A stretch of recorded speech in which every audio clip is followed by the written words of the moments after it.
কল্পনা কৰক এটা সম্পূৰ্ণ মাহ ধৰি অপেক্ষা কৰা, নিজৰ ভোক নিয়ন্ত্ৰণ কৰা, নিজৰ ইচ্ছা আৰু খং নিয়ন্ত্ৰণ কৰা আৰু তাৰ পিছত এদিন সন্ধিয়া আকাশত এটা সৰু চন্দ্ৰকলা দেখা যায়।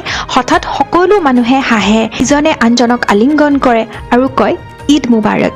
কিন্তু আচলতে ঈদ উল ফিতৰ কি? এই উৎসৱৰ নামটোৰ মাজতে এক সুন্দৰ অৰ্থ লুকাই আছে। ঈদ মানে উৎসৱ বা আনন্দৰ দিন আৰু ফিতৰ মানে ৰোজা ভংগ কৰা। অৰ্থাৎ ঈদ উল ফিতৰ মানে হৈছে ৰোজা ভংগ কৰাৰ এটা উৎসৱ।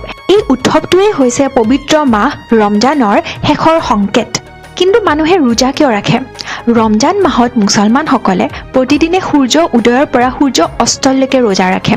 এই সময়ত খাদ্য নাখায়, পানী নাখায়। কিন্তু ৰোজা কেৱল ভোকৰ বিষয়ে নহয়, ইয়ে মানুহক শিকায় ধৈৰ্য, আত্মনিয়ন্ত্ৰণ, দয়া আৰু কৃতজ্ঞতা।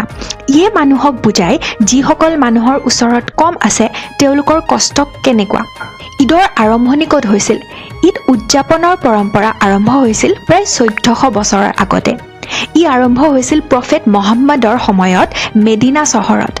এটা মাহ ধৰি ৰোজা শেষ কৰাৰ পিছত মানুহে একেলগে সমবেত হৈ আল্লাহক ধন্যবাদ জনাইছিল তেওঁলোকক ধৈৰ্য আৰু শক্তি দিয়াৰ বাবে।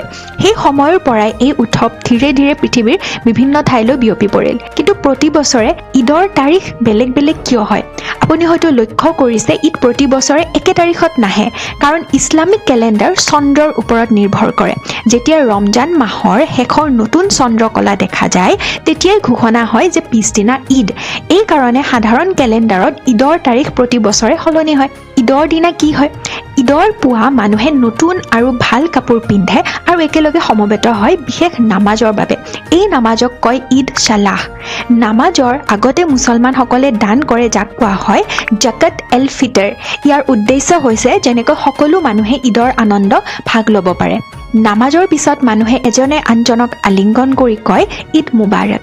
পৰিয়াল আৰু আত্মীয়ৰ সৈতে লগ হয়, খাবলৈ যায়, ল'ৰা ছোৱালীয়ে উপহাৰ বা টকা পায় যাক কোৱা হয় ঈদি। ঘৰত মিঠা খাদ্য খিৰ খুৰমা বনোৱা হয়। অসমতো ঈদ বহুত আনন্দেৰে উদযাপন কৰা হয়।